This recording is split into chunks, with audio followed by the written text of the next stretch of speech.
Let's go next to Tim from the 631. It's been a few months since I heard from argumentative Tim, as we have him in our call system. What's going on, Tim? Oh, that's my nickname now, huh, David? Yep. Well, good to hear from you. I've been following you for quite some time. I follow a lot of people for quite some time. And I wanted to get your take on, the current status of the rollout of opening businesses and what your take is on the Dallas woman that recently got arrested and sent to jail for opening her business while they're at the same time letting criminals out on the street. I think it's very counterproductive. I don't know anything about that story in Dallas. I just have not seen it or read about it, but I'll check it out. I mean, here's my take, Yeah, Tim. My sense is that there are states that have numbers that justify safe, socially distancing reopening of some elements of the economy. We're starting to see the numbers improve in a bunch of different states, and I want the economy reopened as quickly as is safely possible. So that's sure. fantastic. On the other hand, I'm also seeing some states where the cases are exploding. Texas is an example where 10 days ago they had about 400 to 600 new cases a day. Now Texas has 800 to 1,200 new cases a day. So I have no special insight. I'm just looking at the data and listening to health experts. It seems there are states that aren't yet ready. Well, a lot of those numbers, when it comes to more people getting it and more people being asymptomatic, is actually good news. And if you have a higher mortality rate, we've actually broken the curve, especially in places where I'm from, New York. I have family out there. It seems to be kind of breaking the fever, as it were. It's not as bad as it once was. Well, the thing And I these think, Tim, extreme, what's important to look at though is a lot of these states have very low testing rates. So I'll give you one example and see if this resonates with you. In Massachusetts, we test at about 3.5 times the rate of Texas. And we used to always have more new cases in Massachusetts than in Texas.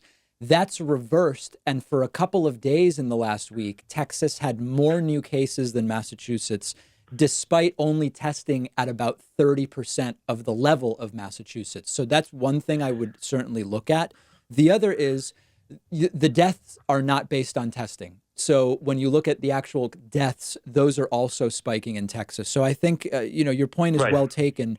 But when you see death spiking as well, that's not about testing rates. What we're seeing right now, I think, is a very big rise in authoritarianism. So the Dallas woman I described, she was actually told on video, and this is all over Fox. This is one of the biggest news stories in the United States. I'm not sure how you haven't seen it. But when it comes to the judge, he was a leftist judge that tweeted with her, "You will apologize and bend the knee unless I will take you to jail if you don't." And she didn't, which I'm happy for her. But that's the type of power grabbing we're seeing in the United States right now, and it's absolutely unacceptable, and it goes against people's rights. And I would sure you would agree as a liberal, either classical liberal or otherwise, it's going against our constitutional rights on a huge scale. Wait, hold on. What goes against whose constitutional right and which right? Being able to feed their families.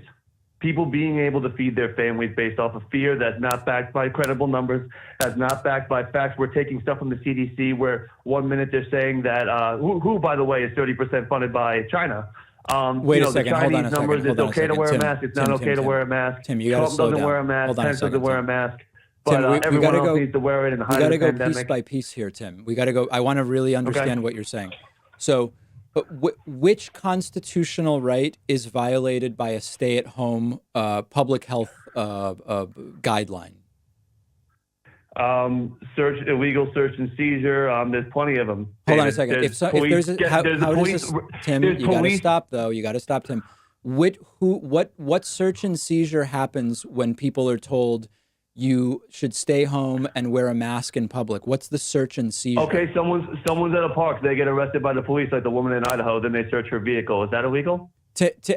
You're all over the place, Tim. We're not talking about that. My Oh, question I'm was, all over the what is place, the search Pakman. and seizure? Oh, so they search her car after in their property and take her kids after That wasn't they my arrest question, her Tim. for Tim, being that in a wasn't my public park. question. That wasn't my Yeah, question. yeah, that's My against the question Fourth is, what Amendment. about a stay-at-home order is an anti-constitutional illegal search and seizure? Okay, so when you don't stay at home and go to a place like a public park where your tax dollars pay for, and then they arrest you there because you're not apparently Is the supposed to park be open there, or what is closed? Hold on. Is the park open? Because park rangers have authority, right? Is the park open or closed? Because if it's closed, you're trespassing, right? not federally, All right, Tim. All right, my not friend. federally. Tim's all over the place. We can't stay. First, it was about a woman in Texas. Then it's about Constitution. Then it's about search and seizure. Then it's about it's a closed Idaho park. But then he says it's not federal. But you said it was Idaho. Tim's all over the place. One of our sponsors today is Vincero Watches, giving you 15% off your entire order when you go to davidpakman.com/watch. Don't pay thousands of dollars for a high quality watch that looks great because you don't have to. All of Vincero's watches are made with high-end materials, masterfully built, and they look like something you'd spend a ton of money on. But every Vincero watch ranges from about 150 to 300 bucks. I went over to their website and picked out the Bellwether in silver and white. Really nice, elegant look. And a lot of people ask me, where's the watch from? Really, really great look. Totally different. They also sent me the Altitude in matte black and red, a much more rugged view of what a watch can look like. Really like it as well as the athletic strap. It's a new year. It's a new decade. It's time to reestablish your style, add something new to your look. And a high quality watch is the perfect way to do that. You can get 15% off Vincero's entire collection when you go to davidpakman.com/watch.